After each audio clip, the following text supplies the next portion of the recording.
We're in geography. It's proper boring. The teacher, Mr. Jarvis, is scary. In it, the way his eyes bulge out of his head when he's annoyed. It is asleep, and it's curled around my heart. Mr. Jarvis is going on about carbon emissions. Mr. Jarvis is always going on about carbon emissions.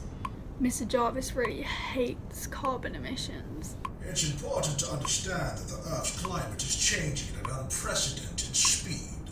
It wakes up. You see this in higher temperatures all over the globe, along with rising sea levels. It wants something.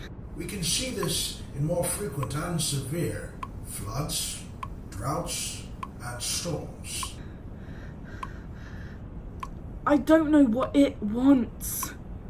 I get my phone out and show the others this bag my mum's going to get me for my birthday. I pass my phone to Grace.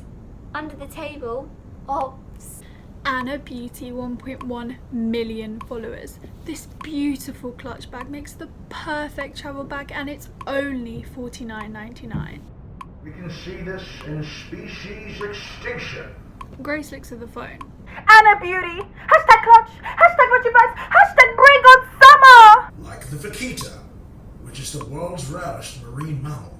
Grace stares at the phone for ages. Susie Eyes 223, Anna Beauty, can't wait to buy this bag. Its body tenses. Vaquita will be extinct within the next 5 years. And then Mr. Jarvis puts a picture of that sea fish thing he's going on about. It's pretty cute, like a fat baby dolphin. Aww. Anna Beauty, I'm in love with this bag. It scruttles along the length of my torso.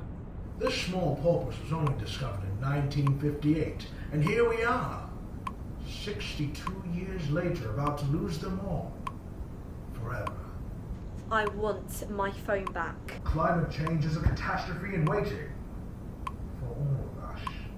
Its body bristles. And the consequences for humans can already be seen. It starts to climb up my rib cage. Out in the world, we see wars and starvation. It pulls itself up my rib cage. I think it has teeth. We see desertification and forced migration. I want your bag, I want your life. I want your life. I want your... And this is only going to get worse. I need my phone back off Grace, because if Mr. Jarvis sees it, he'll go mad. We have 12 years to do something about this. It's making this noise like... 12 years. And then Grace leans right over the desk and holds her stomach.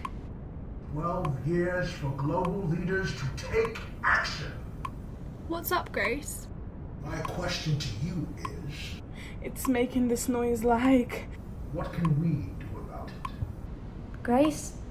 Does anyone have any ideas? I pull my jumper around me so no one else can hear. And then Grace does a very un-Grace thing. I don't know how to stop it from... Very un-Grace. Totally un-Grace. They're gonna hear. She starts. They're all gonna hear. She starts. I can't let them hear it. She starts. The club isn't the best place to find a lover, so the bar is where I go. Me and my friends at the table doing shots, drinking fast, and then we And talk. Taylor, who's sitting behind us, hears and joins in. Hands up, my hands up. Prepare the man on the jukebox, and then we start to dance. And I'm singing like, girl, you know I want your love. Your love was handmade for somebody like me. Come on now. And then JJ, who's on the other side of the room, joins in. I'm in love with the shape of you. Push and pull like a magnet too. Last night when my... And it's proper funny seeing Mr. Jarvis' eyes popping out all over the Penny, place. I'm in love with your body. Until everyone is... I'm in love with your body. I'm in love with your body.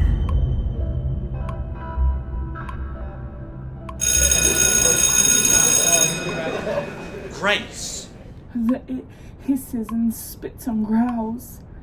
Grace Fremantle. When I speak, that it cracks through all my words. Grace Fremantle in 11F. I stop speaking.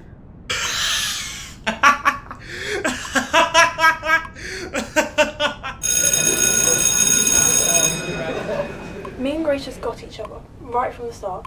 That very first day that we met in year 1. She was really nice, is really nice. She always made me feel like it's okay to be me. And a lot of the time I feel really horrible being me. I hate my body. I keep my mouth shut. And when I look around me, I see all these other people hating their bodies too. And their bodies look just fine to me. I keep my mouth shut. After school, we'd always go to Grace's house when her parents were at work and make macaroni cheese, which was our thing. We loved macaroni cheese. I keep my mouth shut. But then she just sort of disappeared. I mean, not literally, because she was still around, but she wasn't, if you know what I mean, she stopped communicating. I keep my mouth shut. She started to stay after school in the library and get the bus home when everyone was long gone. I keep my mouth shut. She stopped asking me to come over. She stopped texting, Snapchatting, WhatsApping, Instaing, everything, all of it. Finished. I keep my mouth shut. I missed her. I keep my mouth shut. I still miss her. I keep my mouth shut. One day at school, I say to Grace, "Do you want to walk home together today?"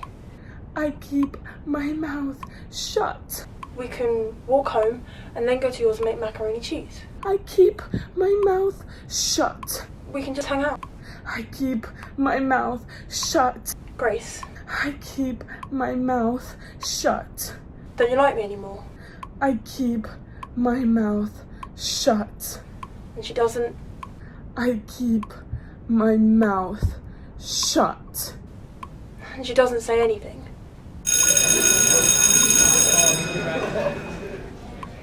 I am at home. I'm at the kitchen sink getting a drink of water.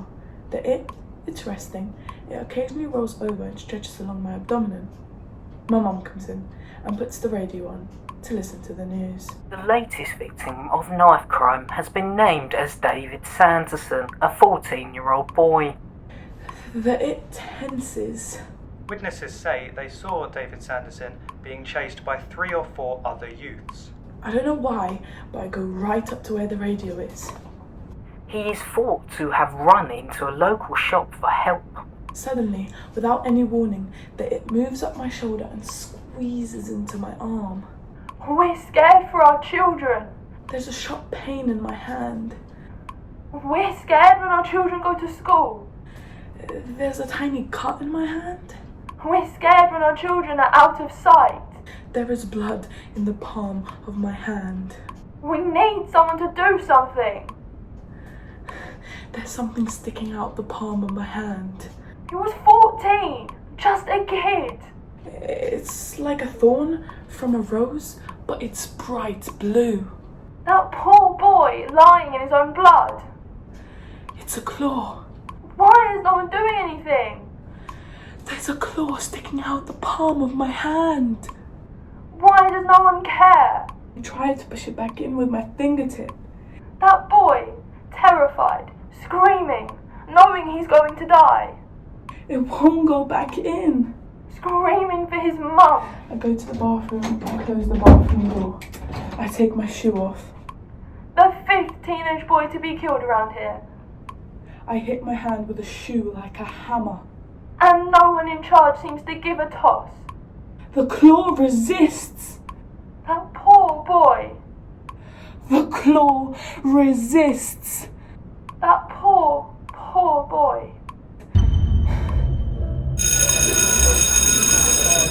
Do you remember those history lessons about the Middle East? Yeah, boring. With Mr. Logan? Yeah, dickhead. Do you remember that test we had? Yeah, easy. When I sat next to Grace Fremantle? Yeah, Fremantle. That's not nice. True though.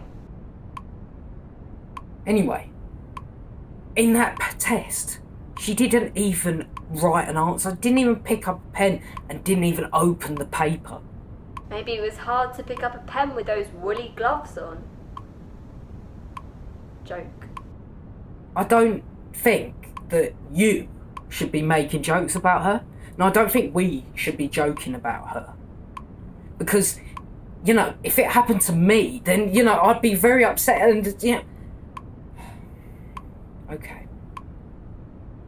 Do you remember the photo of the little Syrian boy who had just been bombed? The pain inside is... When Grace saw that photo, she started to shake. The pain inside is unbearable.